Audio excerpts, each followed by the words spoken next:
Alright, gang, make sure you like and subscribe. We got another video from the Whatever Podcast. Who controls sex? Woman? Controls access to sex, men or women? Women. Yeah, woman. Woman, obviously. Yeah, so I would say hookup culture, if we want to see hookup culture stop, because women kind of control when sex happens, so do you have anyone to blame but yourselves on that one? Do you know? Thoughts? Okay, yeah, crickets. As an alpha male, you're just there to finish the job. Women use simps so they can marry them and divorce them tomorrow and control simps through sex. It's a game. Here we go. Okay, so, and also, who controls access to sex, men or women? Women. This is what makes a woman a narcissist, because women has been designed where women have control sex, control men through sex, and turn men to simps through sex, which a woman becomes narcissist because there's always going to be a simp for that woman. Yeah, woman. Woman, obviously. Yeah, so I would say hookup culture, if we want to see hookup culture stop, because women kind of control when sex happens, so do you have anyone to blame but yourselves on that one? Do you know? Thoughts? Okay, yeah, crickets, here we go. Okay, so, and also, who controls access to... Alright, gang, back for another video. Women explaining how to initiate sex or sexy times game. It's just me, but I've always found it really hard to initiate sex with my partner. Like, I want to, but the idea of being the one to, like, I don't know, like, ask the question, I just feel, like, awkward. I don't know how to, and I don't know if that's because I grew up being told that, like, sex was a bad thing. It's, like, a dirty thing. You gotta understand, a lot of people are mad that you're in position and want you to be submissive or be a simp. And women want the best man they can find. Everything that you do must be a level up.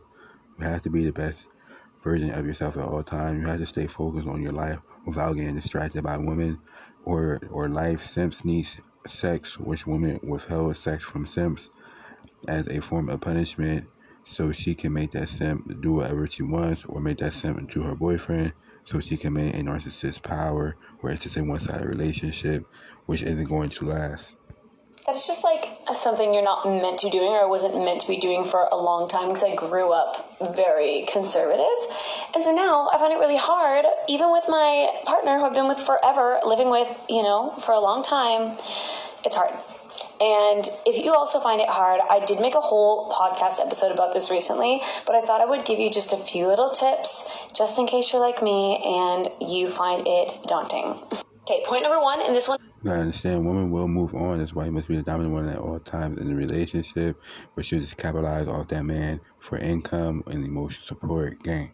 Is very important, very, very important. You need to know this about you and your partner, whether you have a spontaneous desire type or if you're typically a responsive desire type. For the longest time, I thought I had a low libido because my partner would say to me, "Do you want to have sex?" And I would be like, "No." What?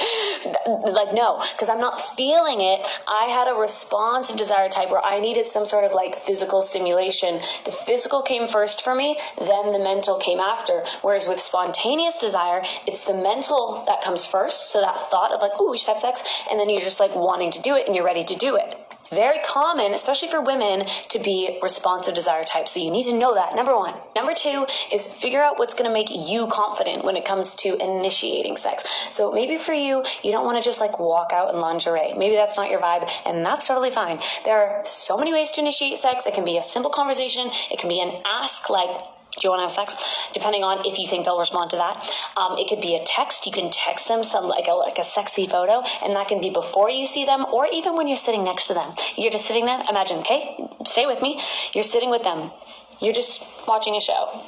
Babe, check your phone. Check your phone. Your ass. It's there.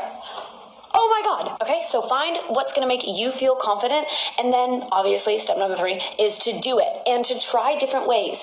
And maybe your partner might not respond to one. And this isn't to say they don't want to have sex with you. This is just that maybe they aren't going to initially be like, ooh, yeah. Like maybe even lingerie for them, they're like, honestly, babe, I don't really care. I want to see you naked. That might be how it is for them, but you need to have these conversations with them. So point number 4, technically, a little bonus point, is to definitely communicate with your partner as much as possible. Ask them what they like, okay? Stop trying to guess. Stop trying to figure it out on your own. Talk to them. You can do it. You can do it. I don't know if it's just me, but I've always found it really hard to initiate sex with my partner. Like, I